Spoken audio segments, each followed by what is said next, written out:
ഇത് പ്രാവർത്തിയാക്കാൻ ശ്രമിക്കണം. എന്നിട്ട് ആരെങ്കിലും കൃഷി ചെയ്യുന്നെങ്കിൽ ആരെങ്കിലും എനിക്കും അധികം മുന്നിൽ വന്ന് വാങ്ങണം. ഞാൻ വന്ന ഒരു ഇതൊക്കെ വാങ്ങിക്കോളാം. ഇത് മാത്രം പറഞ്ഞുകൊണ്ട് ഈ ചടങ്ങ് ഔപചാരികമായി ഉദ്ഘാടനം ചെയ്ത രീതിയിൽ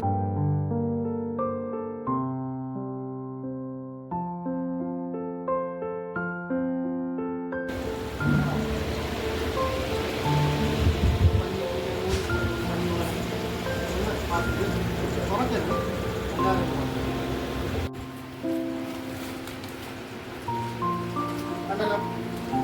ഇത് ഓരോ ലെയർ ഇട്ടതിന് ശേഷം നമുക്ക് നല്ല അമർത്തി കൊടുക്കും. കംപ്രസ് ചെയ്ത് കൊടുക്കും. ഇടയിൽ എയർ സ്പേസ് വരാൻ ഗ്യാപ്പ് വരാൻ പാടില്ല. നല്ലതുപോലെ അമർത്തി അത് എക്സ്ട്രാ എയർ ഒക്കെ ഉണ്ടെങ്കിൽ അത് പുറത്ത് പറ്റിയിരിപ്പുണ്ടല്ലോ. മൈസീൽ എന്ന് പറയുന്നത് അത് ഈ നെല്ലിൽ നിന്ന് അങ്ങ് വിട്ടങ്ങ് പോകാം. ഇത് എവിടെ ഇടേണ്ടത്? ഇത് അരികത്തും കൂടെ ഇടണം. ഫുള്ള് നടക്കുന്നുണ്ടേണ്ട ആവശ്യമില്ല. ഇട്ടാലും കുഴപ്പമില്ല. പക്ഷേ ഇത് ബെസ്റ്റ് അരികത്തൂടെ ഇടും സ്പോണായി.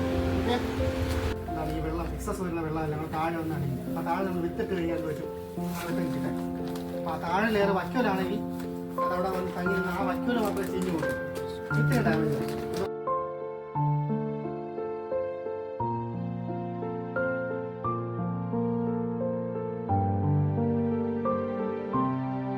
നമുക്ക് വേണ്ടി ക്ലാസ് എടുത്ത് എല്ലാ വിശദമായിട്ട് കാര്യങ്ങൾ ഡൗട്ടുകളെല്ലാം ക്ലിയർ ചെയ്ത് വെക്കും. സാറിന്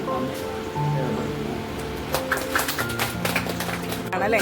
അപ്പോൾ എന്താണ് ഈ മഷ്റൂം കൃഷിനെ കുറിച്ച് എന്താണ് നിങ്ങൾക്ക് പറയാനുള്ളത്? ആത്മ കണ്ടക്ട് ചെയ്ത ആത്മ പദ്ധതിയിലൂടെ ക്ലാസ് നമുക്ക് കിട്ടിയത് വളരെ നല്ല ക്ലാസ്സായിരുന്നു.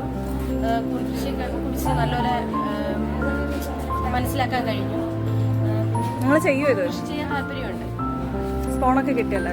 കിട്ടി. അപ്പം എന്തായാലും നന്നായി ചെയ്തിട്ട് അതിൻ്റെ റിസൾട്ട് എന്തായാലും കൃഷിഭവനെ അറിയിക്കണം കേട്ടോ.